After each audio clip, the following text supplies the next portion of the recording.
안녕하세요. 박철호 경매TV 박철호 대표입니다. 우리가 이제 입찰 법정에 가다 보면요. 개찰하면서 다양한 여러 가지 해프닝들을 좀 만나게 되는데요.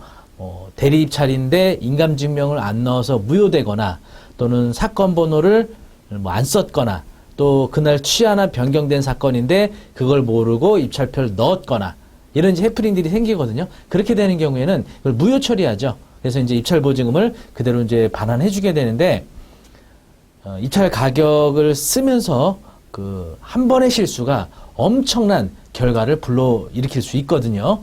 얼마 전에 중앙지방법원에서 진행됐던 입찰장이 술렁거렸던 일이 있었습니다. 왜 어떤 일이 있었는지 함께 그 내용 자세하게 알아보도록 하겠습니다.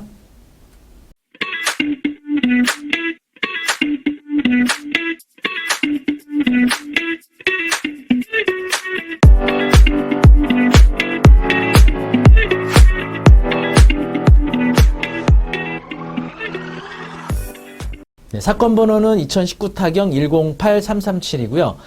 청담동에 있는 삼성 청담 아파트였습니다. 그리고 이 물건은요, 지분 매각이었어요. 10분의 7만 매각되는 지분이었고, 시세보다 저렴하기도 했지만 아무래도 지분이기 때문에 경쟁률은 많이 안 나왔었습니다. 일단은 매각기일이 이게 5월 12일이었습니다. 5월 12일, 감정가는 12억 6천. 그러니까 시세 대비 한 10분의 7 정도의 이제 감정이 되었겠죠.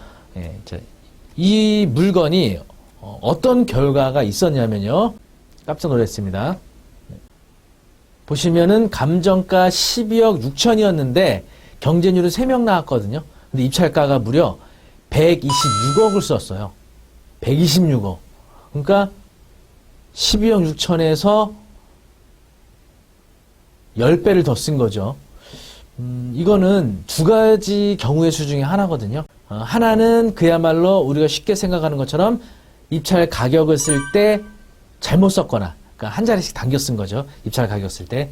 아니면 이해관계인이 일부러 이런 최고가를 통해서 아예 차순위 매수 신고도 못하게 만들어버리는 거죠. 그래서 대금 미납으로 가게 되고 그로 인해 시간을 상당히 지연시킬 수 있거든요. 그리고 나중에 이거를 취하시키거나 해결할 수 있는 이런 시간을 벌기 위해서 이렇게 이해관계들이 낙찰받는 경우도 있거든요.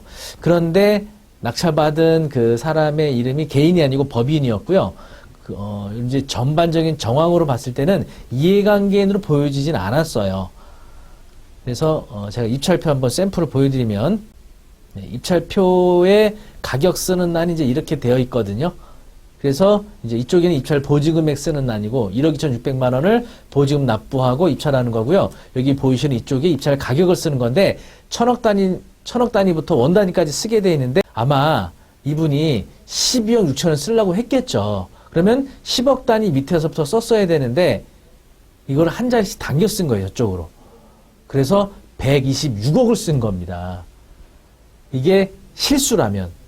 그런데 보통 이렇게 실수하게 되면은 자금 납부 못하게 되는 거죠. 그러면 결국은 입찰 보증금 납부했던 1억 2,600만 원을 법원에 몰수당하는 건데, 이렇게 되면 이게 적은 돈이 아니거든요. 그럼 법원에다 매각 불허가 신청한다든지 이런 액션을 취해야 되는데 또 그런 건 없더라고요. 그래서 이 물건 대금 납부 기한이 6월 24일이거든요. 아직 촬영을 기준으로 좀 날짜가 남아 있어서 이분이 대금 미납 전에 뭐 매각 허가 취소를 신청한다든지 그럴 수도 있고요.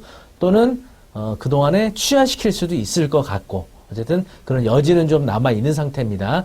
네, 그래서 중앙지방법원에서 5월 12일 날 정말 술렁였던, 깜짝 놀랐던 그런 결과였었습니다. 그래서 우리가 이게 이제 실수로 본다면 이 한 번에 볼펜 한 번 잘못 쓴 거로 인해서 입찰 보증금 무려 1억 2,600만 원을 몰수당하게 되는 거죠. 이런 질문 하신 분 있어요. 그럼 1억 2,600만 원 몰수당한 보증금은 어떻게 되는 거냐? 어디 쓰이는 거냐? 법원에 귀속되는 거냐? 이렇게 얘기하시는 분이 있는데 그런 게 아니고요. 이 경매 사건의 배당에 산입이 되는 겁니다.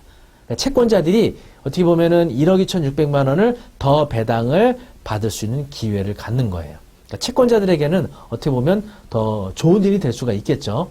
그리고 만약에 이분이 대금 미납하게 되고 이 사건이 다시 재매각으로 가는 경우에는 입찰 보증금이 이제 20%가 되는 거거든요. 그러면은 그때는 2억 5,200만 원이 입찰 보증금이 되는 겁니다.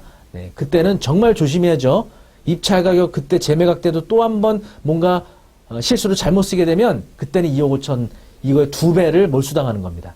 그래서 우리는 권리 분석도 잘해야 되고 물론 가치 평가도 잘해서 입찰가 잘 산정하셔야 되지만 법원에 가서 입찰 가격 쓰실 때 뭐 전화하면서 쓰거나 뭐 딴 생각하면서 쓰거나 하시면 절대 안 되니까요.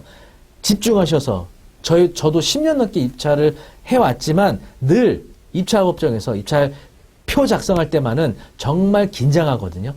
다시 한 번 확인하고 2번 확인하고 3번 확인하고 그리고 옆에 있는 사람 뭐 저희가 이제 고객하고 동행해서 가다 보니까 다시 한 번 확인시키고 2명이서 이렇게 해서 이 부분 오류를 없도록 해야 됩니다. 물론 아쉬운 부분은 많아요. 이게 이제 수기로 작성되다 보니까 이런 실수들이 꽤 자주 발생하거든요. 정말 별것도 아닌데 이거로 인해서 몇천 몇억을 몰수당하는 거는 정말 어떻게 보면 억울한 부분도 있어요. 이거로 인한 매각 불허가도 사실 어려운 상황이고 현재로서는 그래서 빨리 이제 법원 경매도 전자 입찰로 바뀌게 되면 이런 실수가 아마 상당히 줄어들 겁니다. 그래서 네, 어쨌든 현행 그 규정상으로는 입찰표상 수기로 입찰 가격을 작성하다 보니까 이런 실수나 오류들이 좀 많이 생기고 있는데요. 우리가 뭐 이거를 수정하거나 더 쓰거나 이렇게 되면은 무효가 되는 거지만 이런 식으로 앞당겨서 숫자를 앞당겨서 한 자리를 앞당기게 되면 이런 엄청난 결과를 가져온다는 거 여러분 잘 명심하셔서요. 입찰법정 가셔서 절대 긴장하지 마시고 한 번 쓴 거 보시고 2번 확인하시고 3번 확인하시고 문제가 없는지 그리고 입찰표를 제출하는 거로 하시기를 당부드리겠습니다. 어쨌든 이 물건 낙찰받으신 분이 뭐 실수였는지 아니면 이해관계인으로서 일부러 이렇게 쓰신 건지는 아직 알 수는 없지만 한번 결과는 좀 더 지켜봐야 될 것 같습니다. 네.